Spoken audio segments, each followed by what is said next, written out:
La Escuela El Arado y el Mar presenta El cielo encapotado anuncia tempestad. El cielo encapotado anuncia tempestad. Y el sol tras de las nubes pierde su claridad. Oligarcas temblar. Horror a la oligarquía. Oligarcas temblar, viva la libertad. La trinchera chavista que pone a temblar a los oligarcas. Hay una crisis en el mundo, una crisis abierta desde hace varios años. Crisis económica, crisis política, crisis social.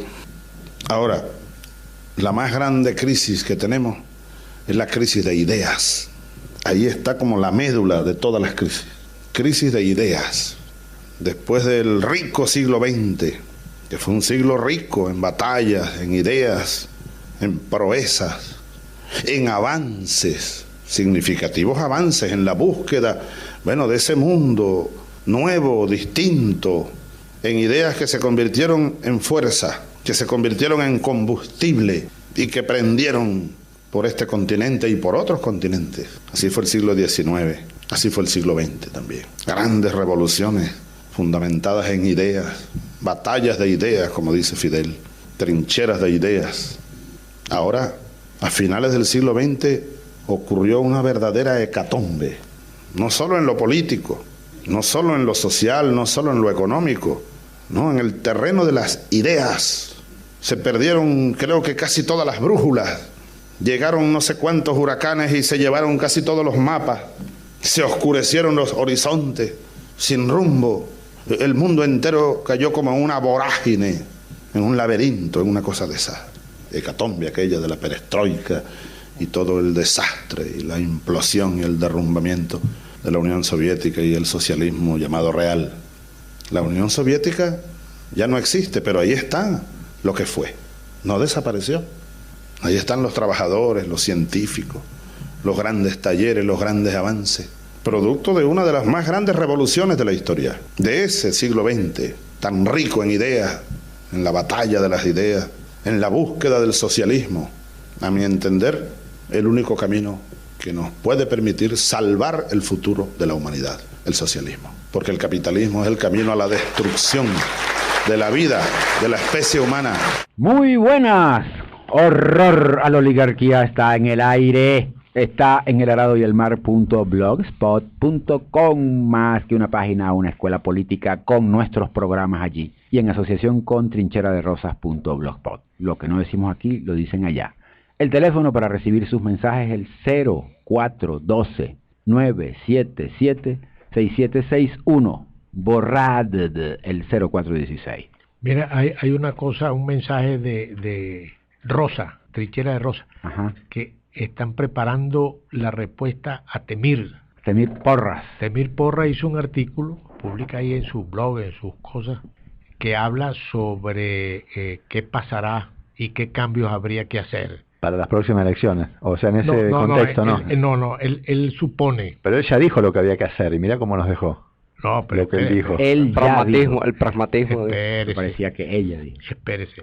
Temir hace un juego de imaginación y sin querer queriendo dice que la oposición gana y qué cambios podría hacer. Entonces él ve eso desde el punto de vista electoral, no sé qué tal. Bueno, ese es el primer Temir pragmático y este Temir cagático. Entonces es lo que ella va a desarrollar, pero ya es un problema de ella. Ambos de temer. Pero viene por ahí. Bueno, eso es. Estamos también en Caracas, Voces Libertarias, en Vargas, emisora Radio Izquierda, radio emisora cultural de San Antonio en Miranda, Radio Sandino en Yaracuy, Radio Coroba en Bolívar, emisora Chamariapa en Anzoátegui, en Lara, Ondas del Cercado, Radio Crepúsculo y Radio Venceremos, y en Barinas, Voz de la Libertad, Radio Unión y Radio Catabre. Ya está dicho todo. Listo, entonces vamos a arrancar. Sí. Bueno, hoy va a estar el coronel. Teníamos tiempo sin contar con su presencia. ¿Cómo anda, coronel? Todo bien, un placer estar aquí. Bueno, nos va a estar acompañando. Voy a hacer un comentario nada más respecto de, para que ustedes estén atentos, de la columna que vamos a hacer hoy. Forma parte de un tríptico o para decirlo, o una trilogía sobre la geopolítica, esa palabreja que tanto está saliendo y de la que tanto se habla y nadie entiende. Vamos a arrancar hoy con un texto sobre la geopolítica de la muerte. Hay 2 textos más ahí ya en la gatera: geopolítica de la entrega y geopolítica de la victoria. Hoy, mañana y pasado. Así que este texto no es independiente de aquellos 2 que vienen más adelante. Dicho esto, vamos entonces, Humberto, con el texto rojo, texto subversivo que hemos intitulado Geopolítica de la muerte. Terrible noticia muestra lo extraviado que andamos. Qué falta hacen Chávez y Fidel. La noticia es sin duda la más importante de los últimos tiempos. Le da un tono dramático a la geopolítica. Alerta, debía hacerlo, a los gobiernos y es un reto a los revolucionarios. Leamos la noticia. En el marco de una exposición dedicada al 70º aniversario de la industria atómica rusa en Moscú, será exhibida una réplica del arma nuclear más potente de la historia de la humanidad, la bomba RDS-220, también llamada bomba Zar. La bomba Zar fue el arma nuclear más potente de la historia. Fabricada por la Unión Soviética para demostrar su poder tecnológico en el marco de la carrera armamentística con Estados Unidos, la bomba fue probada el 30 de octubre de 1961. Su detonación, de una potencia superior en 1000 de veces a la de la Hiroshima y la de Nagasaki, fue una de las razones que propiciaron la firma de varios tratados internacionales sobre la prohibición de los ensayos nucleares. Debido a su gran potencia, la bomba Zar, más que arma de guerra, fue concebida como instrumento de disuasión nuclear y demostración del poder tecnológico en el marco de la carrera armamentística. El otro nombre de la bomba es Cusquina-Mat, la madre de Cusca en español, que junto con el verbo mostrar expresa una amenaza irónica y podría traducirse como «ya verán qué lección les daremos». La frase se hizo famosa después del discurso de Nikita Khrushchev en la Asamblea General de la ONU en 1960, donde el mandatario soviético prometió a Estados Unidos mostrar a la madre de Cusca. Yo creo que es importante ubicar a los que nos escuchan. Fíjense que para este momento Estados Unidos ya había lanzado 2 bombas, la de Hiroshima y Nagasaki, y había desarrollado ya vectores mucho más importantes para lanzar bombas. Y no había un desarrollo, no se sabía de desarrollo de esa naturaleza en la Unión Soviética. Y los Estados Unidos habían mostrado una agresividad tremenda justamente por poseer la bomba. Y la bomba se transformó en un instrumento fundamental, las bombas nucleares, de lo que fue la geopolítica del mundo después de la Segunda Guerra Mundial. Oye, el comandante no puede pasar por bola, pues desapercibido, ¿no? Y yo diría que el hombre del capitalismo, en su estado demencial e enajenado, es capaz de las mayores locuras del mundo, pues. Y lo hemos comprobado históricamente, no nada más con el lanzamiento de la bomba en Nagasaki y Hiroshima, sino con esta muestra de la arma nuclear que vamos a comentar en este momento. Falta Chávez y Fidel. ¿Por qué? Porque tenían claro el problema de la geopolítica. La geopolítica, ¿qué es? En palabras sencillas y sin tanto alaraca, es la política mundial. Geo, mundo, política, la política mundial. No es más otra cosa. Entonces, en la política mundial, ahora, que sale Menéndez y que nos estamos insertando y anclaje y no sé qué y tal, lo que están haciendo es insertándose en el capitalismo. Eso no es geopolítica socialista. Eso no es lo que debíamos de estar haciendo. Eso es claudicar frente al capitalismo. Pero ¿qué es lo que pasa? El gran drama de este momento es que ellos, el gobierno socialdemócrata, le vendió el alma al capital. Ya no tienen autonomía, funcionan de acuerdo a la lógica del capital. Se los advirtió Chávez, le dijo, no dejen caer, no caigan en la lógica diabólica del capital. Cayeron ahí, hicieron préstamos y no sé qué, y ahora tienen que bailar la música al son que le ponga el capitalismo. Que le ponga el capitalismo chino y ruso y tal y tal. Yo abundaría más, yo diría que en la geopolítica es una ciencia seria, se convirtió en una ciencia seria cuando los países o las naciones, etcétera, se agrupaban en torno a una idea política, ya sea el nazismo, la idea del establecimiento del imperio, el liberalismo, etcétera. Y luego, después de la Segunda Guerra Mundial, sobre todo, se configuraron en polos y había estaba el mundo capitalista y el mundo socialista, que había una propuesta, y habían países que iban y tendían hacia agruparse en ese sentido. No está sucediendo eso así ahora. La geopolítica ahora es una geopolítica, creo que a lo mejor me adelanto y digo una cosa del título, es una geopolítica de la muerte, porque el capitalismo significa eso, muerte. Los países no se están agrupando por política, se están agrupando más bien por intereses de tipo comercial, de tipo de mercados, de áreas de influencia. Es más bien un mundo configurado yo digo más asemejado a lo que fue el mundo durante la Primera Guerra Mundial. Después podemos hablar un poco más de eso. Dele, avance con el texto, que no le entramos al nudo. Acabamos de leer una noticia que es la noticia que nos da la noticia terrible que nos da el pie para la columna, que es la exhibición de la bomba más potente de la historia, ¿no? Siga. Pero un minutico. Dele. En Rusia. Eso podríamos ponerle el nombre de una verdad terrible, para unirlo con lo que dijo aquel vicepresidente de Estados Unidos, Al Gore, una verdad incómoda, que es la otra cara del capitalismo, que es el ataque a la naturaleza. Exacto. O sea que el polo socialista fue capturado por el reformismo, que lo hizo nuevamente capitalista. Sí. Queda claro que la exposición de la bomba zar es un mensaje disuasivo de la Rusia capitalista al occidente capitalista.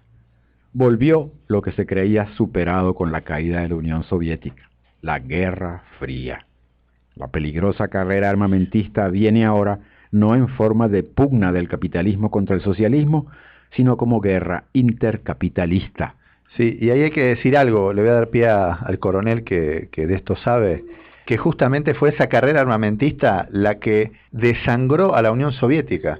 O sea, hoy esta carrera armamentística tiene sentido porque está hecha en el marco del capitalismo. Intercapitalista. Y Estados Unidos llevó a la Unión Soviética a entrar en su terreno, en esa misma lógica, la lógica de la guerra, y se desangró. Sí, desviaron mucho dinero para la guerra, el gran drama de la URSS. Para lo social, sería. Exacto. Sí, podemos entenderlo así. Para pensarlo más grande, entraron en el terreno que les puso Estados Unidos y se desangraron. Pisaron el peine. La perdieron. Pero hay que reforzar eso, que es un conflicto intercapitalista. El que está ahora planteado es un conflicto intercapitalista.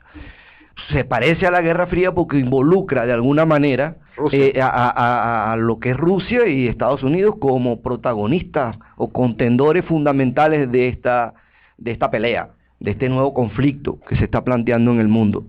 Pero es eso, se están moviendo con áreas de influencia, agrupan países, capitalistas también, para repartirse mercados, tratar de luchar con moneda, etcétera, y eso es lo que está pasando. Y los países, Estados Unidos, provocando conflictos que debiliten las economías que son sus principales contendientes, incluyendo la europea, porque los problemas que está ocasionando Estados Unidos en Medio Oriente y en el norte de África, concretamente en Libia, los que se ocasionaron en Libia, están afectando severamente a Europa. Y los conflictos que tienen que ver con el islamismo, el radicalismo islámico como se le dice, el que lo estimuló originalmente, y esto lo saben todos y hay programas de eso, fueron los mismos norteamericanos, lo estimularon en Afganistán, lo estimularon en Chechenia, lo estimularon, y siempre fue con la intención de debilitar en aquel momento a la Unión Soviética, y luego lo siguen intentando con la intención de debilitar a Rusia, que es su contendiente en la lucha capitalista mundial por mercados de armas, por mercados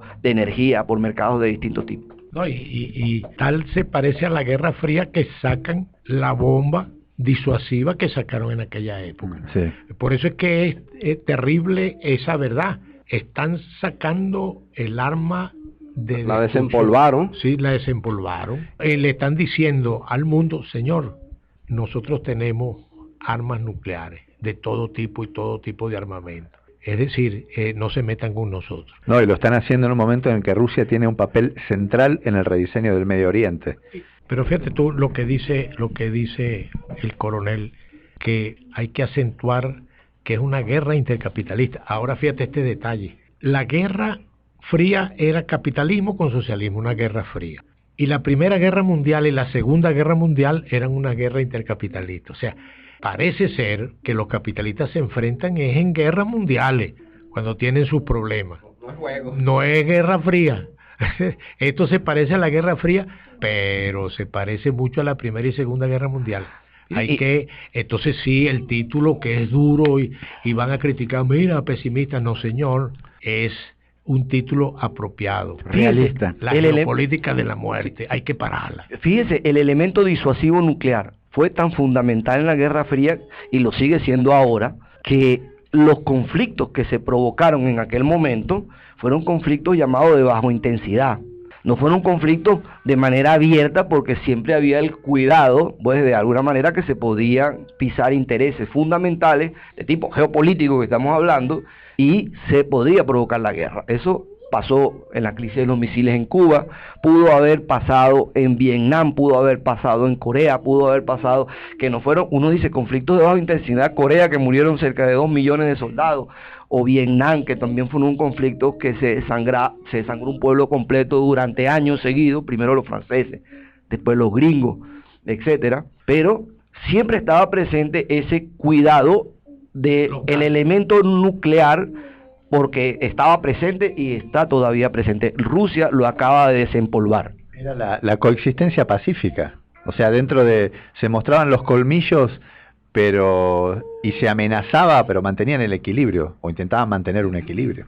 Hoy ya no, esa guerra fría es una guerra fría caliente. Tenemos Irak, tenemos Afganistán, el Medio Oriente es un desastre, Siria prácticamente destruida, todavía no vencieron sobre el ejército y el gobierno de Al-Assad, pero está prácticamente destruida. Libia es un descalabro, es una guerra fría un poco rara, ¿no? Pero ven acá, según usted está hablando eso, podríamos hablar de una guerra fría hirviente. Pero hay un elemento ahí que es el siguiente, que la guerra sería Estados Unidos frente a un eje Rusia-China, ¿verdad? Bueno, y China la tenemos metida aquí hasta el cogote. Nosotros le pasamos 700.000 barriles diarios a China. Hay unos buques especiales para eso. Es decir, estos pendejos con esa geopolítica chinchurria que cargan ahí, nos tienen en el medio de la batalla intercapitalista. Y el socialismo nada. Es decir, eso nos pone, como dice Chávez, en un lugar de responsabilidad de qué queremos hacer o cómo queremos participar en esa lucha. ¿Y de qué manera y para qué? Estamos participando de la peor manera, entregando el petróleo a uno de los polos a cuenta de la lógica del capital. Y eso es quizás lo que nos preocupa, y por eso lo estamos tratando en este programa. La ubicación nuestra como gobierno, con quién peleamos, con quién nos enemistamos, etcétera, etcétera, y por qué. Entonces preocupa que nos sigamos moviendo con el tacticismo con lo que nos estamos moviendo en casi todo lo que estamos haciendo. Y en estos temas hay que ser muy serios. Y la propuesta nuestra, la propuesta del socialismo, de la revolución, no la estamos poniendo en ningún foro mundial. Nos estamos haciendo los pendejos con el socialismo. No lo queremos defender, por el contrario, estamos tomando partido como capitalistas también en un conflicto que está arrastrando al mundo a eso, pues. Pero ahí lo que dice el coronel sugiere a Bolívar. Bolívar dejó muy claro qué era lo que íbamos a hacer. Dijo un polo que sirva de equilibrio, y habló de la unidad de la América, fíjate, en Panamá, pero era la unidad de la América en contra de los imperios, o de equilibrio de los imperios. Entonces está claro el bolivarianismo desarrollado, no es entregarse en manos de uno de los polos ya existentes capitalistas. Claro. Entonces vienen a decir, mire, hicimos una gira geopolítica. De geopolítica nada, lo que hicieron fue entregarse. Eso déjelo para mañana. Mañana se llama geopolítica de la entrega. De la entrega de la soberanía. A todas estas, ¿qué diría el planeta ante esta posición de sus inquilinos cuando no puedan pagarle la renta? Porque el planeta va a cobrar a todas estas. Esa es una guerra intercapitalista que se parece a la primera, ¿no? Dice Julio, pero habría también que analizar el papel de las multinacionales en todo esto, porque se enfrenta China a Estados Unidos, pero las empresas gringas migraron hacia China. ¿Qué influencia tendrán esas empresas allá en China? Su mano de obra. Todo ese casquillo que es así, la mano de obra. Y otra cosa también que es lo más preocupante. Traduzca eso de casquillo. No, la influencia que tiene en dictar las políticas a los chinos, las empresas, las multinacionales allá. Bueno, por ejemplo, hay zonas especiales donde la ley del trabajo no existe. Ay, no hable de eso. Como en Aragua. No hable de eso. El cantón de Aragua. Mañana va a formar parte de la columna de mañana de la geopolítica de la entrega, el tema de las zonas económicas especiales, que además ya se han confirmado recientemente, luego de la gira del presidente, que eso ya está listo, varias zonas especiales, y que ya están acelerando la instalación de empresas chinas, ¿no?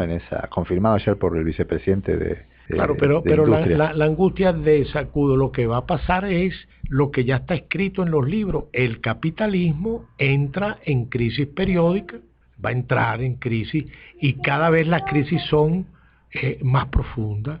Entonces se va a trancar todo eso. Usted está hablando, mire, no hay que ser ningún geopolítico ni economista para darse cuenta que se va a trancar el mundo, porque los mercados están copándose, ya no hay más mercado. ¿Entiende cómo es? Entonces, y eso del PIB, que es el Producto Interno Bruto capitalista, el Producto Interno Bruto, que debe aumentar siempre. Ya hay libros y eso que lo hicieron hace años, los límites del crecimiento. Estamos llegando nosotros a los límites del crecimiento. Viene una crisis global inmensa, y nosotros atrapados por los vientos. No, y en el economicismo y en el tacticismo, pragmatismo, en nada. Dele, no, vamos que estamos al límite del horario del programa, digamos. Ahora, la bomba SAR, exhibida como esos malandros que enseñan sus armas en Facebook como disuasivo, nos recuerda que hay una extinción cruenta, rápida, la extinción en manos de la energía atómica.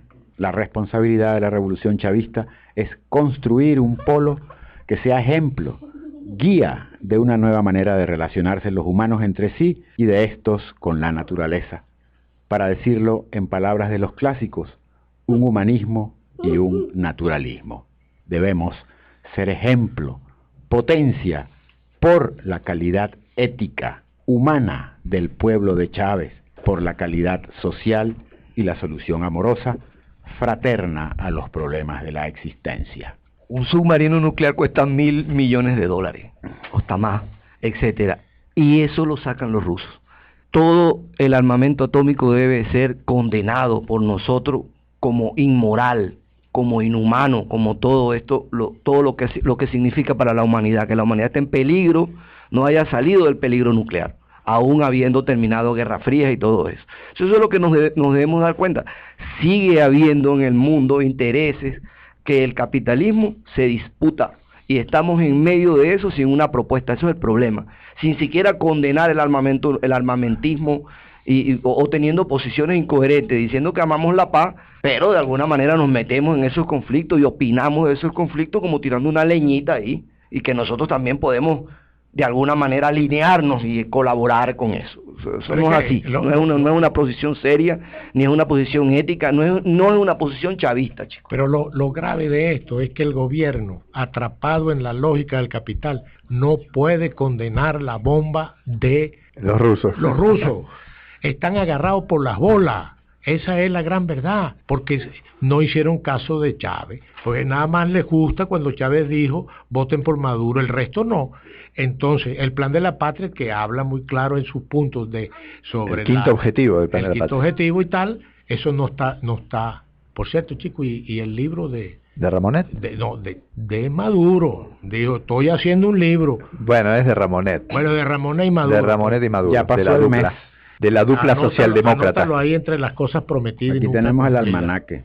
Bueno, dale, pues. Bueno, no, vámonos, porque ya estamos al límite. Listo. Remate como quiera. Dele durísimo a la oligarquía geopolítica. Oye, no está para chistecitos esta columna, ni para banalidades con la oligarquía, porque es la muerte. La oligarquía propicia, financia, estimula la muerte Y entonces, ¿qué se le puede desear? Muérete de tu madre, hedionda, puerca.